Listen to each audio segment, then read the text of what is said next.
Here's Brody Brazil. I can't say that history is my number one fascination. I mean, I do appreciate it and I do find it interesting on occasions, but this instance is blowing my mind that the A's departure from Kansas City is playing out in such a similar fashion to what they're trying to do right now in relocating to Las Vegas. And I'm not here to say that the ending of this story is the same or will be the same. And I'm not saying that everything is identical, but there are so many parallels that I wasn't even aware of here until I started to dive into the actual story of what was going on. Here's an article from the New York Times, Tuesday, January 7th, 1964. Finley signs contract to transfer the Kansas City Athletics to Louisville. League sanction needed for shift. Yes, 7 clubs in the American League must approve during a January 16th baseball meeting. So that's just a small portion of the text. I'm going to read you the entire article here from the New York Times. From Frankfort, Kentucky, Charles O. Finley signed a contract with the state of Kentucky today to move the Athletics to Louisville for the 1964 and 1965 seasons, subject to approval of the American League club owners. Sounding familiar, right? Finley said he was confident he would receive approval of the transfer and that he had signed the contract on that basis. Kind of like getting public money in the state of Nevada to relocate to Las Vegas. The team would be known as the Kentucky Athletics. Which sounds weird, right? All these decades in the future, it's amazing that was suggested and obviously never happened. Asked if he expected to receive approval from the owners, Finley said, quote, "I don't expect it to be a bed of roses, but after I have had the opportunity to present all the true facts, I'm sure they will be appreciative of all our problems and definitely give us approval." End quote. Under the contract with the state, the Athletics would play at the state fairgrounds at Louisville. The state would receive 5% of the net gate proceeds and 7.5% of gross concession funds. Finley said he was confident Kentucky would support Major League Baseball. He said nothing was definite at the end of the 2-year period. Which is interesting, right? Usually you move, you make a commitment, but a 2-year arrangement to go to the fairgrounds in Kentucky? Finley met with the State Fair Board and Governor Edward T. Breathitt, I believe I'm saying that right, for about 2.5 hours. Breathitt said, quote, "There is no doubt in my mind that Kentuckians will support Major League Baseball. We are gratified that Mr. Finley and his organization think so too." End quote. A sampling of club owners in both leagues showed that 2 believed Finley wasn't doing the right thing and ranged from such comments as, quote, "He's a fool," to, quote, "I wish him every success," according to the Associated Press. Arthur C. Allen, the Chicago White Sox owner, said in Rockford, Illinois, quote, "Finley is a fool, and his action is inexcusable. He has no right whatsoever to attempt such a move. He has an obligation to the people of Kansas City, and he had better make it good. I don't have to tell you how the White Sox will vote on the matter." End quote. General Manager George Selkirk of the Senators said in Washington, quote, "I feel that the people of Kansas City perhaps deserve a better fate than they appear to be receiving at the present time." End quote. The officials of the Los Angeles Angels had no comment. In Cincinnati, Bill DeWitt, the president and general manager of the Reds, said, quote, "If Charlie Finley moves to Louisville, I wish him every success." End quote. So that's the start of it, right? Then there's the momentum of it. A couple days later, in fact, maybe only a day or so later, another article in the New York Times, Kentucky to back efforts of Finley. That's most of the article. This is a short one, but here we go.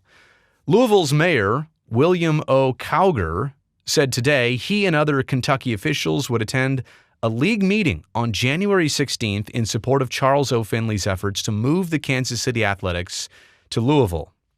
Cowger in Washington today said Kentucky officials planning to attend the meeting in New York were Governor Edward T. Breathitt Jr., Senator Thurston B. Morton, Representative M.G. Snyder, and Judge Marlowe Cook. His message to Joe Cronin, the American League president, said, quote, "Your wire to Charles Finley was received late yesterday, Wednesday, by my office in Louisville. Please be advised that I will continue to make arrangements for the Athletics," right? Like in Kentucky. The enthusiasm in Kentucky for Major League Baseball is running high. Again, all the parallels here. Finley signed a contract last Monday with the Commonwealth of Kentucky for the A's to use the Kentucky State Fairgrounds Stadium for the 1964 and 65 seasons, despite the opposition to the proposed move by Cronin and other team owners. The Kentucky General Assembly adopted a resolution yesterday urging the president of the American League and its directors to give serious consideration to the proposed transfer. It's almost like a legislative session in the state of Nevada. Okay, so it ultimately does come to a vote on January 16th. Here's the headline from the day after. Again, in the New York Times. Look, there's a photo of that American League meeting and some of the top representatives there, team owners from across the board, including Charlie O. Finley. American League bars A's move to Louisville in a 9-1 vote. Finley must sign Kansas City lease. A's owner, facing possible loss of franchise, says he'll turn to the courts. Now, this is a long, healthy article, so strap in. The reaction here is stuff that you'll never get here in 2023. There was a lot more that the media and press had access to. Here we go. Baseball votes no. The American League last night refused to permit Charles O. Finley to shift his athletics franchise from Kansas City to Louisville, Kentucky. The vote was 9-1, with Finley casting the only ballot in his favor. Wow, I didn't realize that. I thought the one was from somebody else. He voted the only yes. At the same time, Joe Cronin, the president of the American League, said the league owners had warned Finley that he has until February 1st to adjust his leasing difficulties with the officials of Kansas City. So not only can you not move, but you have a deadline to figure out how to stay, and 2 weeks of how to stay in Kansas City. Failing in this, said Cronin, Finley faces expulsion from the league and forfeiture of his franchise. I suppose that means failing in not getting a new Kansas City agreement. The issue is still not closed, although it now seems reasonably certain that the Athletics will open the 1964 season in Kansas City. Still breathing defiance after an explosive exit from the meeting in the Savoy Hilton Hotel, Finley said he would take the matter to court. Yeah, they saw in person he was not thrilled with this. He tempered this later, however, and said that he would most probably sign a new contract with Kansas City. At first, he insisted it would only be for 1 year, but later revised his thinking. Quote, "I might as well make it for more," he said, "because it doesn't really make any difference. If I win the case in court, they'll throw the contract out anyway." End quote. Finley had made his plea for a shift to Louisville on the grounds that he could not come to terms with Kansas City officials on a new stadium lease. He had meanwhile signed a 2-year contract with Louisville officials contingent upon the league's approval. The league club owners reached their decision after meeting for more than 9 hours. Delegations from Kansas City and Louisville included 3 United States senators, 1 governor, 2 mayors, and numerous other public officials. When the meeting ended, Finley bolted out of the room and dashed through the open door of an elevator, shouting to the operator, "Take me down! Down!"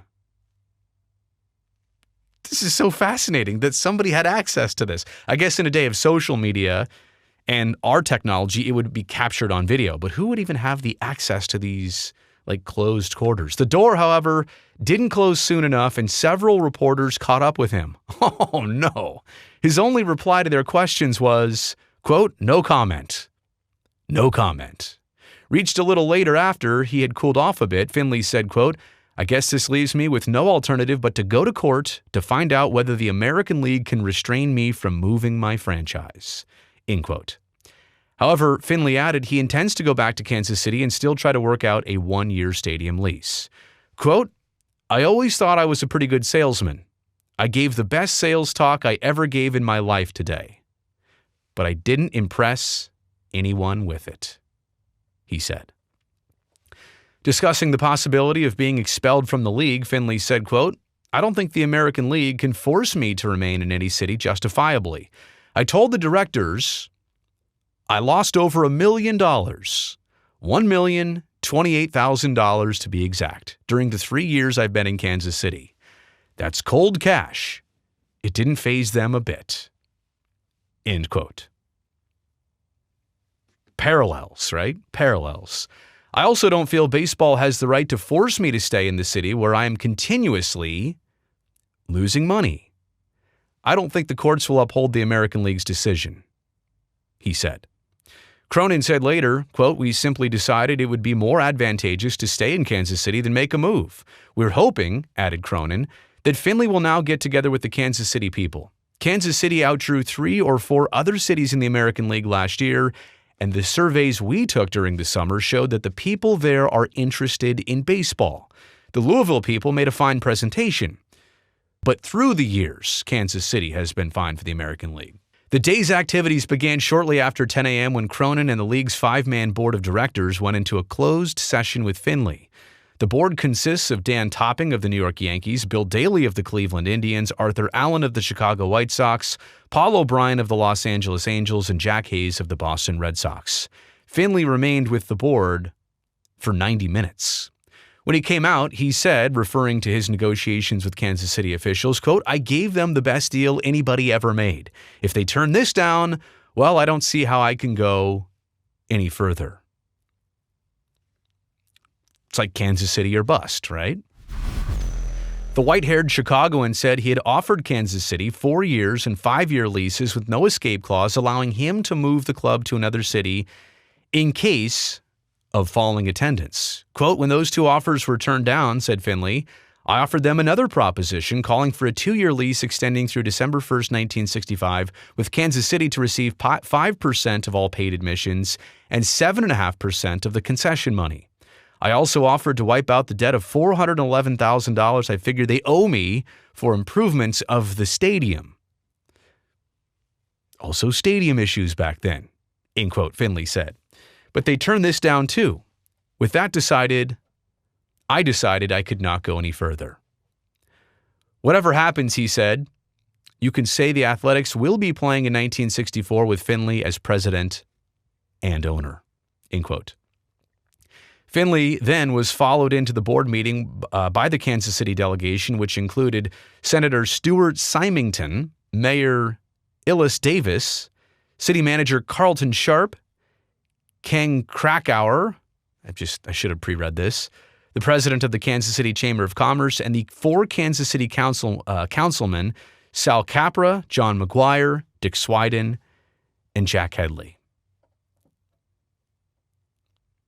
The presence of the 4 councilmen made it possible to validate a contract right on the spot if Finley had agreed. Finley also remained in the room while the Kansas City officials stated their case. Quote, "I explained to the board," said Mayor Davis, "that we couldn't accept Finley's 5-year plan because it stipulated that no rent would be paid on the stadium if the team drew less than $900,000. At this point," continued the mayor, "Mr. Topping asked if our council would approve such a lease if it contained an escalator clause in case the team finished first in the division. In other words, if the Athletics finished, say, 5th, and yet drew less than $900,000, would we then cancel the rent? I assured Topping we would be only too glad to make that offer, but Finley turned it down.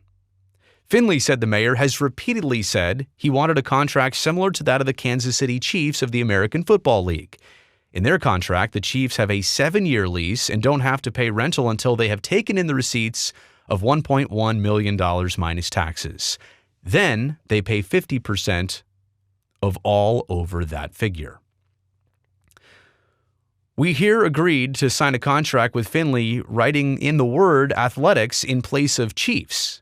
Topping asked Finley if he was agreeable to this. Finley replied, "No comment." Senator Symington made it clear that his presence at the session was not to be interpreted as a possible congressional threat to baseball because of its current problem with Finley. Quote, "I have never asked Congress to look into baseball," said the senator. Antitrust, like, here we go again. That was also back in the fold back then. Quote, "I have just come here to plead for justice as I see it," end quote. Meanwhile, the Louisville delegation was left cooling its heels in a suite upstairs. It was headed by Senators Thurston Morton and Sherman Cooper, Republicans of Kentucky, Governor Edward T. Breathitt, and Mayor William O. Cowger of Louisville. At 4 p.m., the board meeting gave way to a meeting of the league's full membership of the 10 clubs. After Finley made another plea for his request to shift to Louisville, the Kentucky delegation was finally admitted to the meeting. That's the end of the article, and this is how it ultimately concludes. Charles O. Finley did get to move his athletics from Kansas City to Oakland. They approved that relocation. But in the same swing, Major League Baseball awarded Kansas City with an expansion franchise for literally the following year after the departure. 1969, when the Royals debuted, they got to pick a name, they got to pick the colors, and the stadium being built was already in the works at the Truman Complex. So ultimately, the A's left a place, and baseball backfilled it with an expansion team. And Kentucky was thrown out there. Kentucky was already a done deal. Kentucky was already agreed on. And then baseball voted no. The American League voted no. Again, all of this under different circumstances and different times, and I don't mean to make this video in a suggestive fashion, although it certainly is interesting that this is the A's history.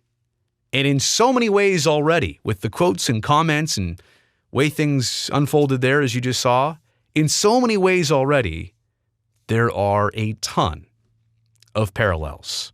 Hey, you made it here to the end of the video. You know I appreciate that. Thumbs up down below. That'll greatly help me out. And don't forget for you to subscribe to this channel so I can see you next time.